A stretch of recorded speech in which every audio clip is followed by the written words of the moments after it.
오늘 히브리서 11장 말씀을 가지고 더 나은 본향을 사모하십시오 라는 제목으로 말씀을 전합니다. 말씀을 들을 때에 여러분의 영안이 열리고 또 가슴이 뜨거운 시간 되시길 바랍니다.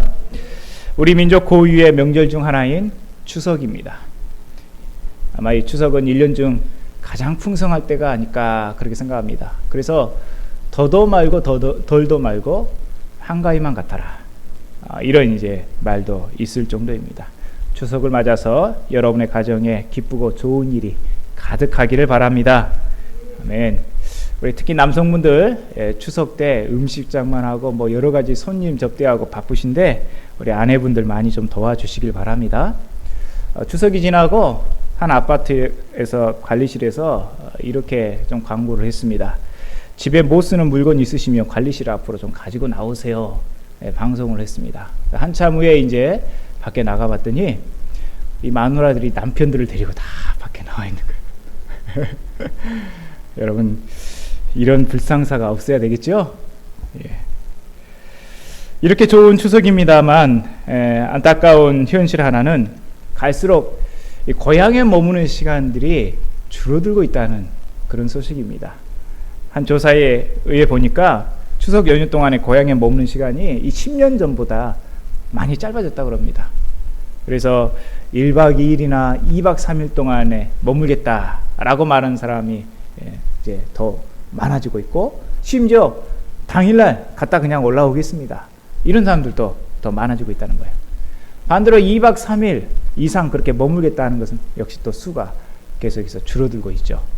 그리고 어떻습니까? 역귀경, 부모님들이 자녀들에게 올라가는 역귀경도 10년 전에 비해서 2배로 늘어났고, 아예 그냥 해외로 그냥 여행 가버립시다 라고 하는 비율도 10년 전보다 거의 3배 가까이 증가했다라는 얘기입니다. 여러분, 시대가 많이 변하고 있는 것이 사실인 것 같습니다. 시대가 변하면서 명절의 풍토도 이렇게 많이 변하고 있는 것이죠. 그렇습니다. 해 아래 새 것은 없습니다. 모든 것은 다 변하기 마련입니다. 그런데 한 가지, 이 고향에 대한 마음, 고향에 대한 정서, 이것만은 변하지 않았으면 좋겠습니다. 뭐 여러분들도 겪어보셨으면 알겠지만 고향 가는 길이, 그 발걸음들이 결코 쉽지만은 않습니다. 그렇죠? 수많은 사람들이 함께 이동하니까 얼마나 힘듭니까? 또 장시간 동안에 차를 타야 되고 버스를 타야 되고 기차를 타야 되고 힘듭니다. 거기다가 어떻습니까? 좀 경기도 좋고 그러면은 좀 내려가는 것도 좋은데 풍성한 선물 준비하고 용돈도 좀 두둑하게 부모님 챙겨드리면 좋겠는데 그렇지 못할 때, 또 심지어 이제 이렇게 직장을 잃어가지고 어려울 때, 이런 때는 정말 고향에 내려가고 싶지 않은 마음 간절할 것입니다. 고향 가는 길이 결코 즐겁고 기쁜 일만은 아닌 것이죠. 그런데 우리는 그 고향을 향한 발걸음을 멈추지 않습니다. 왜 그럴까요?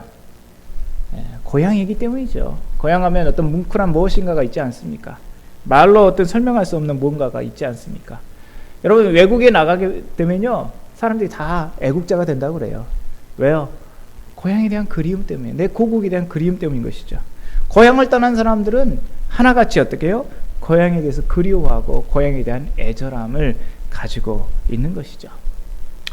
연어같이 자기가 태어난 그곳을 향해서 다시 되돌아가는 그런 연어 같은 이런 생물들만 여러분 회귀 본능이 있는 게 아니에요. 사람도 그런 것 같습니다. 제가 보니까 연세가 드신 다음에는 다 하나같이 내가 고향에 좀 내려가 살아야겠다, 이러신 분들 많아요. 심지어 그렇게 해서라도 못 내려가신 분은 어때요? 유언을 남기지 않습니까? 내가 죽으면 고향에다가, 고향 산천에다가 나 좀 묻어달라, 이렇게 유언을 남길 정도인 것이죠. 그러니까 우리가 말로는 설명할 수 없는 어떤 그런 것들이, 고향에 대한 어떤 그리움과 애절함이 우리 마음속에 있는 것입니다. 고향을 사모하는 마음, 이렇게 표현할 수 있을까요? 근데 여러분, 우리의 영혼도 이와 같은 마음이 있다는 것이죠. 고향을 향하여 가는 어떤 본능, 이런 본능이 있다는 것입니다. 성경이 그것을 우리에게 정확하게 이해하고 있습니다. 전도서 3장 11절에 보니까 이렇게 말씀합니다. 하나님이 모든 것을 지으시되 때를 따라 아름답게 하셨고 또 사람들에게 영혼을 사모하는 마음을 주셨느니라. 그러나 하나님이 하시는 일의 시종을 사람으로 측량할 수 없게 하셨도다. 고향에 대한 이끌림이듯이, 고향을 사모하듯이 어떻게 해요? 우리 영혼도 영혼에 대한 이끌림이 있고 영혼을 사모하는 마음이 있다라고 말씀하고 있죠. 그래서 어거스틴은 그의 책 참회를 위해서 이렇게 말했습니다.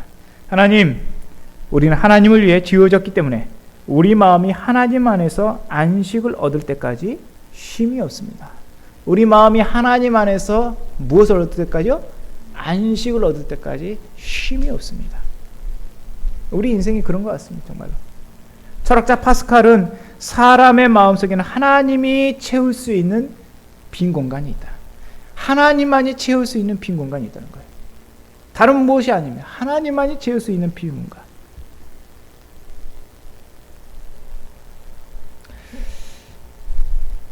저는 추석 명절을 맞아서 본문에 등장하는 이 족장들의 삶을 통해서 영혼을 사모하는 마음, 또는 그 영혼을 어떤 그리워하는 그런 마음, 영혼에 대한 이끌림, 이것에 대해서 한번 살펴보고자 하는 것입니다. 왜 일이 중요한가요? 왜 그 일이 중요한 것입니까? 우리의 믿음의 선진들은 하나같이 이 땅에서 나그네의 삶을 살았습니다. 그들의 삶은 나그네의 삶으로 규정될 수 있어요. 이는 우리들의 이 삶의 방향에 있어서도 매우 중요한 가르침을 주고 있습니다. 우리가 혹시나 잘못된 방향으로 나간다면 우리가 올바른 방향으로 나갈 수 있도록 우리 삶의 방향을 교정시켜 주실 것입니다. 그래서 우리는 믿음의 선진들의 이야기를 한번 살펴보고자 하는 것입니다. 여러분, 우리가 지금 히브리서 11장을 살펴보고 있습니다. 히브리서 11장은 소위 믿음장이라 불리는 장이죠. 그래서 믿음이라는 말이 여러 번 등장합니다. 말 그대로 여기에는 위대한 믿음의 선진들의 이름들이 등장하고 그들이 어떻게 믿음으로 살아왔는가, 그 믿음의 행적들이 간략하게 기록되어 있습니다. 그래서 오늘은 그 여러 내용 중에서 특히 아브라함에 대한 부분을 좀 살펴보고자 하는 것입니다.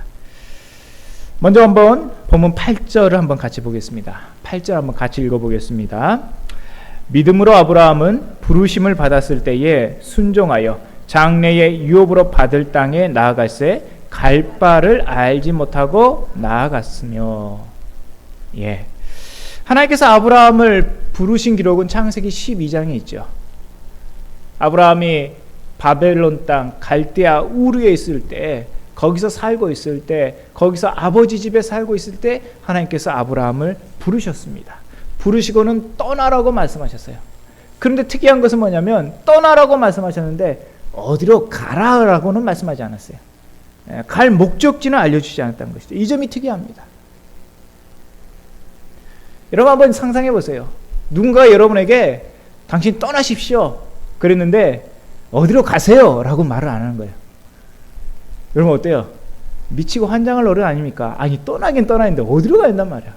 서울로 가야 돼, 부산으로 가야 돼, 제주도로 가야 돼. 예.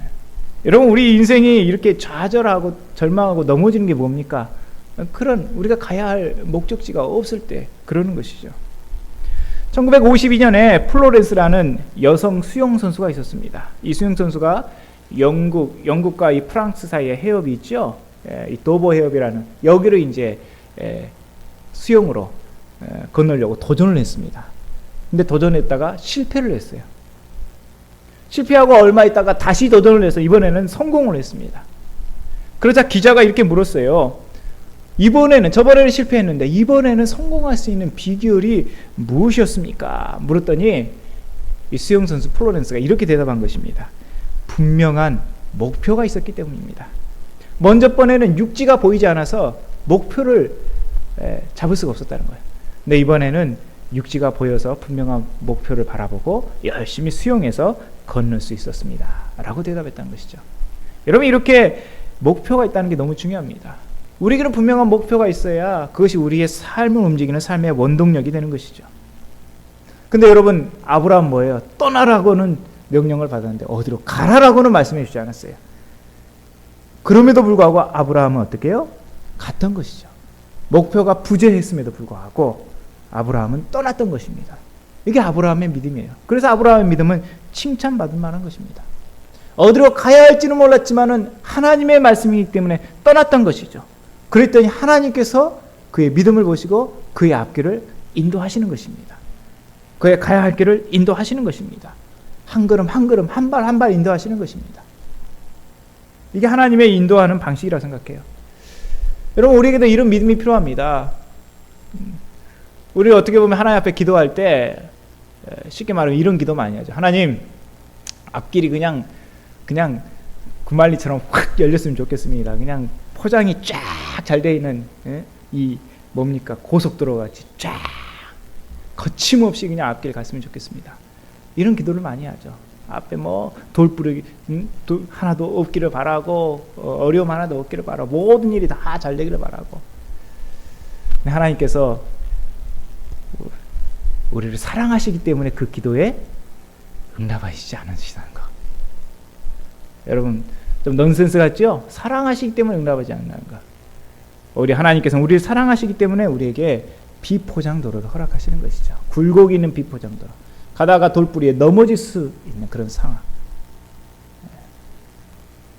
우리에게 그런 믿음의 개척 정신을 하나님께서 요구하시는 것이죠. 아브라함이 가졌던 그 믿음의 개척 정신. 그러나 하나님께서는 그 가운데서 절대 우리를 놓지 않으시고 우리를 한 걸음 한 걸음 인도해 가신다는 것이죠. 그러니까 우리의 믿음이란 건 뭐예요? 그 하나님을 붙드는 것이죠. 나를 하나님께서 한 걸음 한 걸음 인도해 가실 거라는 그 믿음을 붙드는 것입니다. 그러니까 이런 부분에서 아브라함의 믿음은 우리에게 큰 도전이 되는 것입니다. 아브라함이 갈 바를 알지 못하고 갔는데 하나님께서 그 발걸음을 인도하셔서 약속의 땅으로 인도하셨다는 것. 우리도 역시 마찬가지.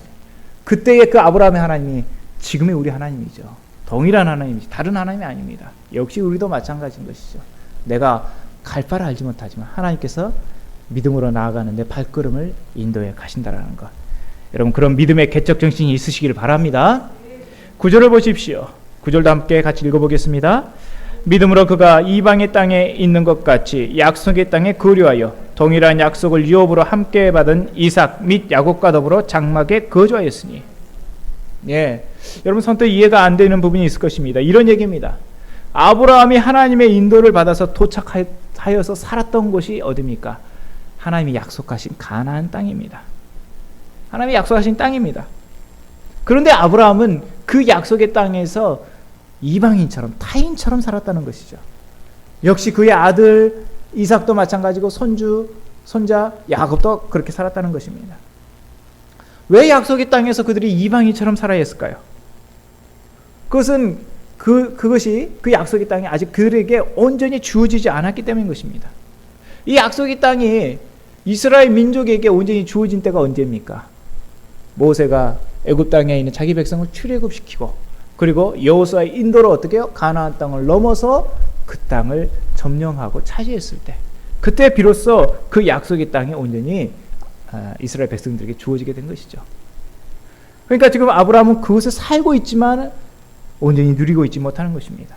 아브라함에 있어서 하나님께서 주시겠다는 이 약속의 땅의 약속은 먼 훗날의 일인 것입니다. 지금은 다른 민족들이 자리를 아주 잘 잡고 살고 있습니다. 자신은 마치 그 이방인처럼 한편에서 자리 잡고 살아가는 것이죠. 그런데 그럼에도 불구하고 그들은 믿음으로 그 약속의 땅이 온전히 자기 민족에게 주어질 것을 확신하며 살아갔다는 것입니다. 이것이 지금 성경이 우리에게 말씀하고 있는 족장들의 믿음인 것이죠. 여러분 잘 아시는 구절 히브리서 11장 1절은 어떻게 말합니까? 믿음은 바라는 것들의 실상이요 보이지 않는 것들의 증거다 라고 말씀하고 있는데 꼭 그 말씀대로입니다. 하나님의 약속은 어때요? 그 믿음의 조상들 아브라함과 이삭과 야곱에게 있어서 그들의 믿음 안에서 그 약속은 이미 현실로 드러나 있던 것이죠. 이해가 되십니까? 아직 그 일이 이루어지지 않았습니다. 그러나 믿음 안에서 그들은 그 현실을 이미 경험하고 있는 것입니다. 그 땅을 살면서 하나님이 이루실 것들을 이미 바라보면서 그 약속의 땅을 누리면서 살고 있는 것이죠. 10절을 보십시오. 이는 그가 하나님이 계획하시고 지으실 터가 있는 성을 바랐습니다. 그의 믿음이 어떤 것인지 보여주고 있습니다. 여기 하나님이 계획하시고 지으실 터가 있는 성, 한 성이 지금 여기에 등장하고 있는데 이것은 다윗에 의해서 준비되고 솔로몬에 의해서 지어지게 될 예루살렘 성전입니다. 아브라함부터 그 예루살렘 성전이 지어질 때까지는 상당한 시간이 많이 필요합니다. 그런데 아브라함의 믿음의 시선은 이미 거기까지 이르렀다라고 말씀하고 있는 것이죠. 그 먼 훗날의 일들에 대해서 믿음으로 바라보았고, 그러나 그는 현실에서는 나그네로서 이방인으로서 살아왔다는 것입니다. 사라도 역시 마찬가지죠. 11절과 12절에 사라의 믿음에 대해서 말씀하고 있습니다. 아브라함의 아내 사라 역시 나이가 많고 단산하였으나 약속하신 이가 미쁘신 줄 알았다고 말씀합니다. 미쁘다는 건 뭡니까? 신실하여 믿을만하다는 것입니다. 신실하여 믿을만하다. 그녀의 믿음이 90세가 다 된 나이에 이삭을 얻는 기쁨을 맛보게 했던 것입니다. 하나님께서는 아브라함에게 약속하신 대로 하늘의 허다한 별과 해변의 무수한 모래와 같은 많은 후손들을 그 아브라함과 사라 그 부부를 통해서 이 땅에 허락해 주신 것입니다. 여러분, 하나님의 약속은요, 이렇게 항상 믿음의 관을 통해서 내려오는 것이죠. 믿음을 통해서 그 하나님의 약속들이 현실로 드러나는 것입니다. 여러분, 우리 하나님은 전능하신 하나님이십니다. 우리 하나님은 사랑과 자비가 무한하신 하나님이십니다. 우리 하나님은 은혜 베푸시기를 즐거워하신 하나님이십니다. 그러나 하나님의 이러한 선물들은요, 하나같이 믿음이라는 관을 통해서 우리에게 주어진다는 거예요. 그러므로 우리가 믿음을 키워야 합니다. 우리가 믿음을 키워야 돼요. 믿음을 올려야 됩니다. 여러분, 믿음을 올리는 비법이 무엇일까요? 채소 가게 주인은 쑥쑥 올리고 점쟁이는 점점 올립니다. 한의사는 한 방에 올리고 성형외과 의사는 몰라보게 올립니다. 구두 닦기는 반짝하고 올리고 자동차 판매원은 차차 올립니다. 백화점 사장은 파격적으로 올리고 합기도 관장은 기차게 올립니다. 총알택시 기사는 항상 더블로 올리고요. 목욕탕 주인은 어떻게 올린지 아십니까? 목욕탕 주인은 때를 기다립니다. 로마서 10장 17절은요, 믿음은 들음에서 난다고 했어요. 들음은 그리스도의 말씀으로 말미암았다. 그렇습니다. 결국 믿음은 들음에서 나는 거예요. 자꾸 말씀을 읽어야 되는 거예요. 자꾸 말씀을 들어야 되는 것입니다. 말씀을 삼아야 되는 것입니다. 그 말씀을 순종하려고 노력하는 것입니다. 그러다 보면 이 말씀이요, 내 안에서 풍성해지는 거예요. 여러분, 그런 거 경험해 보셨습니까? 말씀이 내 안에서 풍성해진다는 거예요. 그러니까 찌르면 뭐가 나와요? 말씀이 나와요. 말씀이, 하나님의 말씀이 나옵니다. 기도하면 뭐가 나와요? 하나님의 말씀이 나옵니다. 여러분, 하나님의 말씀을 통해서 기도해 보신 적 있으세요? 기도하실 때마다 하나님의 말씀을 기억하면서 하나님께서 이렇게 말씀하지 않았습니까? 하나님께서 누구를 통해서 이렇게 행하셨지 않습니까? 말씀이 풍성할 때, 우리 안에 말씀이 풍성할 때 누리는 기쁨이에요. 말씀이 없으면 뭐예요? 할 말이 별로 없어요. 기도해도 별로 할 말이 없어요. 하나님의 말씀 우리 안에 풍성하면요, 기도가 그렇게 풍성해지는 것입니다. 왜냐하면 하나님은 그분의 말씀과 함께 일하십니다. 그분의 말씀을 통해서 하나님께서는 자신을 드러내십니다.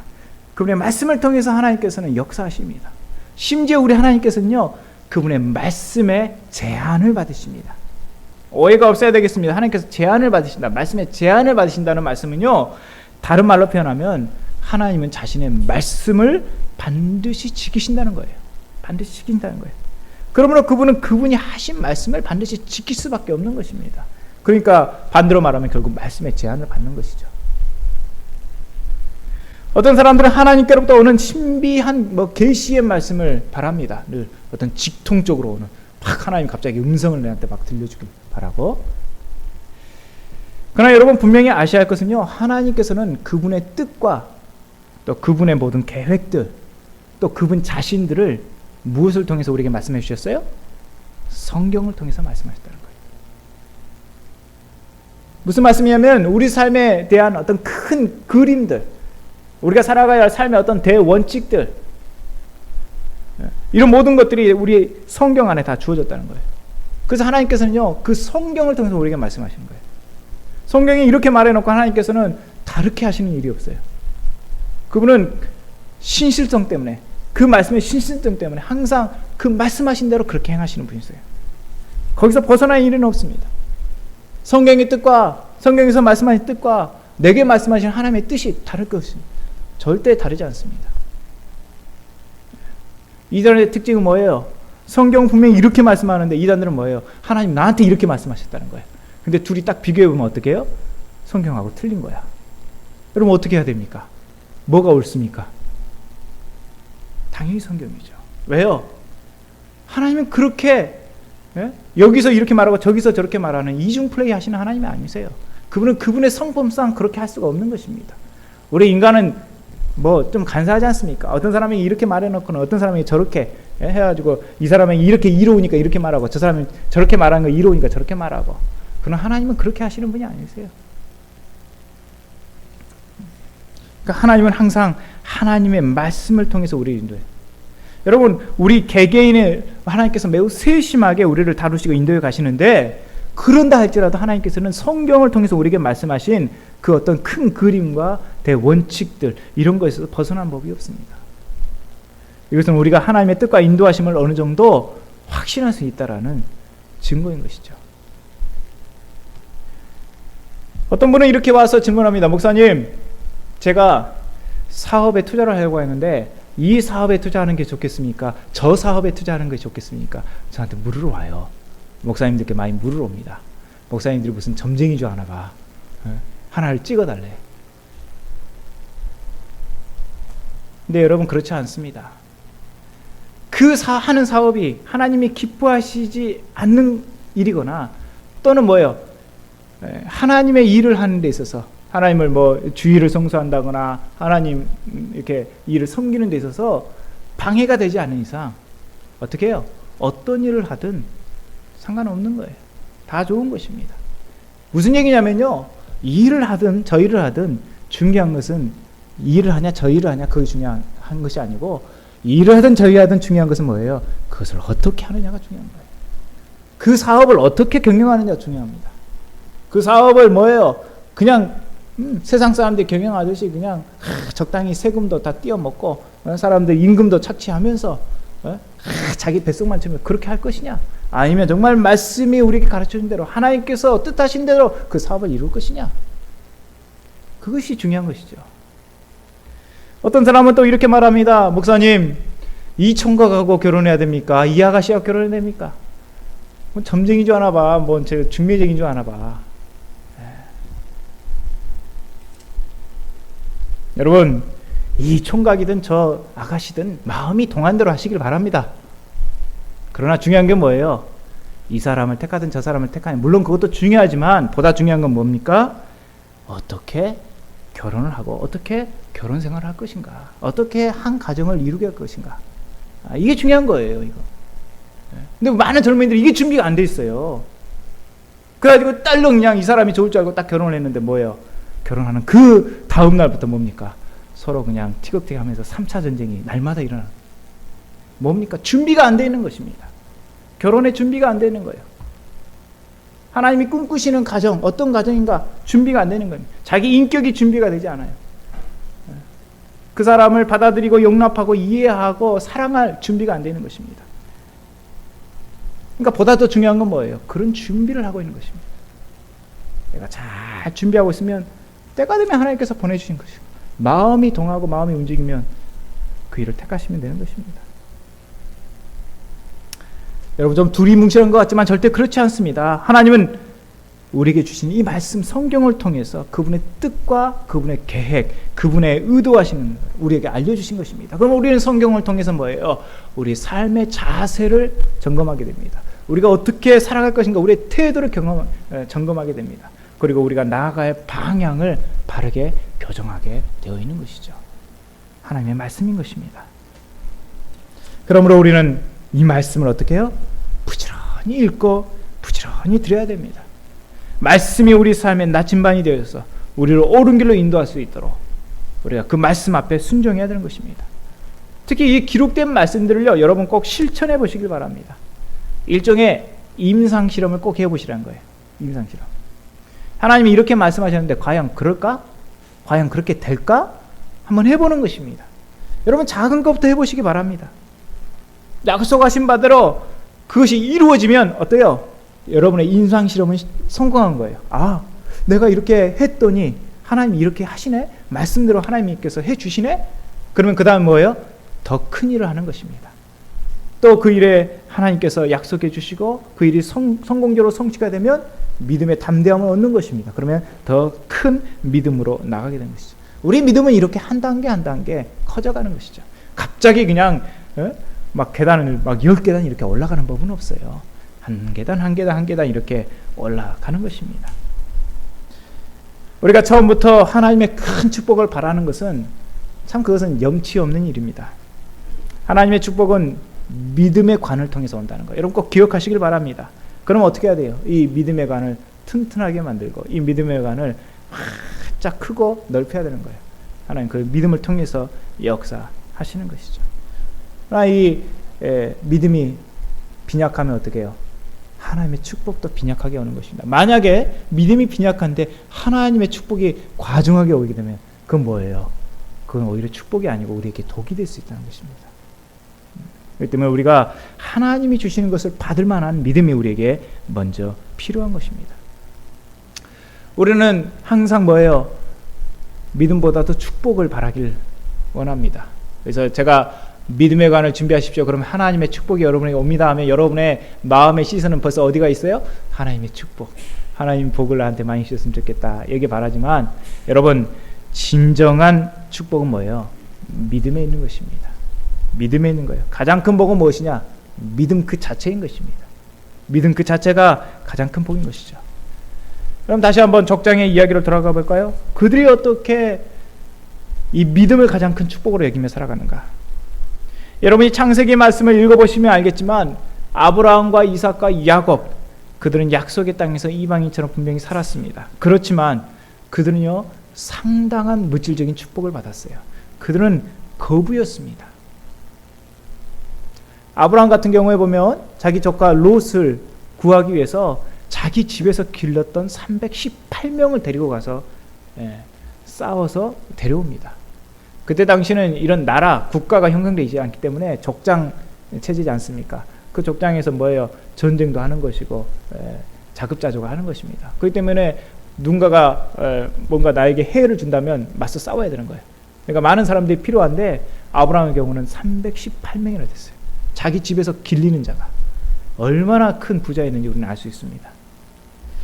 어떤 사람이 먼 이국 땅으로 이민을 갔다고 생각해 보십시오. 고진감래 고생 끝에 낙이 온다고 열심히 일해서 성공해서 좋은 집도 얻습니다. 자녀들도 잘 가르쳤습니다. 터전도 좋습니다. 성공한 것이죠. 지금 아브라함과 이삭과 야곱이 꼭 그런 경우입니다. 말 그대로 성공한 것입니다. 그러나 13절 이하를 한번 보십시오. 그 성공이 그들의 믿음의 욕구를 온전히 충족시켜 주지는 못했다는 거예요. 13절은 이들 족장들이 약속이 현실이 되는 것을 누리지 못한 채 믿음으로 멀리서 그것을 바라보며 환영했다 말합니다. 결국 이들은 뭐예요? 그 땅에 성공했지만은 여전히 그들은 외국인이요 나그네로서 살았다라고 성경이 증언하고 있는 것입니다. 근데 여러분 이것이 하나님의 사람들에게 매우 중요한 거예요. 왜냐하면 이 족장들이 외국인이요 나그네라는 그 사실이 내가 외국인이요 나그네라고 그렇게 인식하는 그 인식이 그들이 뭐예요? 본향 찾는 자임을 나타내주기 때문인 것입니다. 어떤 본향입니까? 15절에 보니까 그들이 나온 바 본향입니까? 나온 바 본향? 아브라함이 처음 하나님을 부르실 때 그 갈대아 우르 그곳이 그들이 말하는 본향입니까? 그렇지 않다고 말합니다. 만약 그곳이라면 그들은 분명히 돌아갈 기회가 있었을 것입니다. 돌아갈 때도 뭐예요? 금이환향. 그 성공했으니까 얼마나 많은 고향 사람들이 이렇게 박수 쳐주면서 야, 그 먼 타국에서 이렇게 성공해서 돌아오느냐 칭찬했을 것이지만 그러나 그들은 돌아갈 기회가 없었습니다. 왜냐하면 그들은 뭐예요? 그들이 나온 바 본향이 아니고 더 나은 본향을 사모했기 때문이라고 말합니다. 16절을 보십시오. 그들이 이제는 더 나은 본향을 사모하니 곧 하늘에 있는 것이라. 이러므로 하나님이 그들의 하나님이라 일컬음 받으심을 부끄러워하지 아니하시고 그들을 위하여 한 성을 예비하셨느니라. 죄송합니다. 그들이 사모하는 것은 뭐예요? 그들이 나온 바 본향이 아니라고 말하고 그들이 사모하는 것은 더 나은 본향이라고 말합니다. 고향 땅이 아닙니다. 그보다 더 나은 곳입니다. 16절에서는 그 본향이 하늘에 있는 것이라 말했습니다. 곧 그것은 하나님께서 그들을 위하여 예비하신 한 성이라고 말하고 있습니다. 한 성. 그들을 위하여 하나님께서 예비하신 한 성. 두 가지 의미가 있습니다. 하나는 이스라엘 민족의 관점에서 보면은 다윗을 통한 가나안 땅의 완전한 회복입니다. 이때 한 성은 뭐예요? 예루살렘 성전을 가리키는 것이죠. 그러나 다른 한편으로 이 한 성은요, 눈에 보이지 않는 하늘의 성전입니다. 하늘의 예루살렘입니다. 이 하늘의 예루살렘은 어떻게 만들어졌습니까? 예수 그리스도 그분의 구속 사역을 통해서 완성된 것입니다. 그런데 이 전자와 후자, 땅에 있는 예루살렘 성과 하늘에 있는 예루살렘 성 서로 깊은 상관관계를 갖습니다. 이것은 히브리서 전체를 통해서 우리에게 강조하고 있는 그런 말씀과 일맥상통한 것입니다. 무슨 얘기입니까? 이 지상에서의 땅에 있는 예루살렘은 하늘에 있는 예루살렘 성의 그림자라는 것입니다. 실체는 무엇입니까? 하늘에 있는 예루살렘 성전이라는 것이죠. 히브리서 전체가 그와 같은 얘기를 하고 있는데 역시 여기서도 그와 같은 맥락의 얘기를 하고 있는 것입니다. 아브라함은 비록 약속을 현실로 누리지 못했지만 믿음을 통해서 더 나은 본향을 그렇게 사모함했던 것이죠. 이것이 그의 믿음의 위대함이었던 것입니다. 그의 믿음이란 건 뭡니까? 1차적으로는 땅에 있는 예루살렘. 그러나 그 믿음은 거기서 멈추지 않고 더 나은 본향, 곧 하늘에 있는 예루살렘, 저 천국을 바라보았던 것입니다. 이게 바로 아브라함이 가졌던, 그 옛날 조상들이 가졌던 믿음이라는 것이죠. 말씀을 정리합니다. 아브라함이 가졌던 믿음의 실체, 이것은 오늘날 우리에게도 매우 중요하다는 것을 말씀해 주고 있습니다. 우리는 추석 명절을 맞아서 다 하나같이 고향을 향해 발걸음을 옮기고 있습니다. 고향이 주는 포근함, 편안함, 따뜻함, 친근함, 이것은 각박한 이 세상을 사는 우리들에게 마치 여름날의 시원한 냉수와 같은 많은 위안을 주고 기쁨을 줍니다. 고향은 마치 상처 입은 심령을 치유하는 병원과 같습니다. 고향은 어머니의 품처럼 우리를 늘 반겨주는 우리의 안식처입니다. 그러나 고향은 우리가 육신으로 있을 때만 역시 유용할 뿐인 것이죠. 또한 고향은 영혼의 고향인, 즉 더 나은 본향에 대한 그림자라는 것입니다. 우리의 육신과 정신이 고향에서 평안과 만족을 누리듯 우리의 영혼 역시 더 나은 본향에서 참 평안과 참 만족을 누리게 될 것을 오늘 본문이 우리에게 말씀하고 있는 것입니다. 그러므로 우리는 뭡니까? 이 땅에서 나그네인 것입니다. 이 땅에서 외국인 것입니다. 나그네요 외국이라는 것은 무엇입니까? 우리가 가야 할 더 나은 본향이 있다는 것을 우리에게 얘기해 주고 있는 것입니다. 이것이 바로 우리 성도들이 갖고 있는 이 땅에서의 정체성인 것이죠. 우리가 이 땅에 살지만은 이 땅이 내 집이 아닌 것입니다. 내가 영원히 털을 닦고 살 것이 아닙니다. 우리는 나그네입니다. 외국인입니다. 우리가 돌아갈 고향이 있습니다. 본향이 있습니다. 그것은 바로 저 하늘나라, 저 천국인 것이죠. 우리는 육신의 고향에서 누리는 이 정서적인 느낌을 통해서 천상에서 갖게 될 그 고향, 더 나은 본향에서 누리게 될 그 기쁨들, 그 정서적인 느낌들을 여기서 연습하고 있는 거예요. 고향 갈 때 여러분 기분이 너무 좋지 않습니까? 여러분 저 본향에 갈 때, 저 천국 갈 때, 주님이 나를 향해서 두 팔 벌리며 어서 오라 할 때 여러분 얼마나 감격스럽겠어요. 네? 얼마나 감격했어요. 이 땅의 삶 다 뒤로하고 이제 주님이 나를 부르시니 그 천국에 주님 품에 간다니 얼마나 기쁘겠습니까? 여러분 이것을 우리는 고향을 통해서 일시적으로 누리고 있는 것입니다. 일시적으로 맛보고 있는 것입니다. 하나님께서 그것을 우리에게 허락해 주신 것입니다. 고향 가는 길이 우리 앞에 활짝 열려 있습니다. 고향의 향취를 한껏 누리고 맛보는 여러분 되시길 바랍니다. 그러나 동시에 성도로서 나는 더 나은 본향을 사모하는 사람이다. 이 땅에서의 나는 나그네고 외국인이다. 나는 저 천국이 내가 갈 본향이다. 라는 걸 늘 생각하시기 바랍니다. 왜 이게 중요합니까? 이것이 우리의 삶의 자세, 우리의 삶의 태도, 우리의 삶의 방향을 결정해 주기 때문인 것이죠. 이 땅이 전부라고 생각하는 사람은 어떻게 있어요? 날마다 땅만 바라보고 사는 거예요. 어떻게든지 여기서 악착같이 살아서 잘 살아야 되니까. 그러나 어때요? 저 하늘에 더 나은 본향을 사모하는 사람은 어떻습니까? 하나님이 주신 이 땅의 삶을 기쁨으로 사는 것입니다. 즐거움으로 사는 것입니다. 누리며 감사로 사는 것입니다. 그리고 하나님 부르시면 저 천국 아름다운 곳으로 가게 되는 것이죠. 그래야 이 땅의 것을 우리는 붙잡으려고 안달하지 않는 거예요. 넉넉하게 풍족하게 나눠주고 베푸는 그런 삶을 살게 되는 것입니다. 이게 바로 우리 그리스도의 성도들의 삶인 거예요. 근데 만약에 교회 다닌다 하고 믿는다고 하면서도 자꾸 움켜쥐려만 하고 손을 펴지 않는다는 건 뭐예요? 이 더 나은 본향에 대한 마음이 없는 것입니다. 나그네의 삶에 대한 정체성이 우리 안에 없는 것입니다. 그러므로 이 추석 명절을 맞이해서 우리가 나그네인 것을 다시 한번 마음속에 여러분 확신하시기를 바랍니다. 천성을 향하여 가는 여행 중에 이제 맞이하게 될 이 추석, 하나님께서 추석을 통해서 고향에 대한 기쁨을 우리에게 맛보게 해주셨습니다.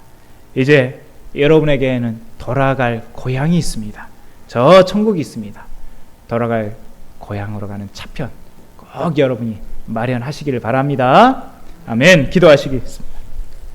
오늘 말씀 기억하면서 주님, 이 땅에서 고향을 주셔서 고향에 주는 그 편안함, 기쁨 누리게 하신 거 감사합니다. 그러나 동시에 나는 주님을 믿는 성도로서 저 본향이 있다는 것을 알며 나는 이 나그네로서 외국인으로서 이 땅에서 어떠한 삶을 살아야 할지 다시 한번 생각하고 내 잘못된 삶의 방향과 자세와 태도 변화되게 도와 주시옵소서.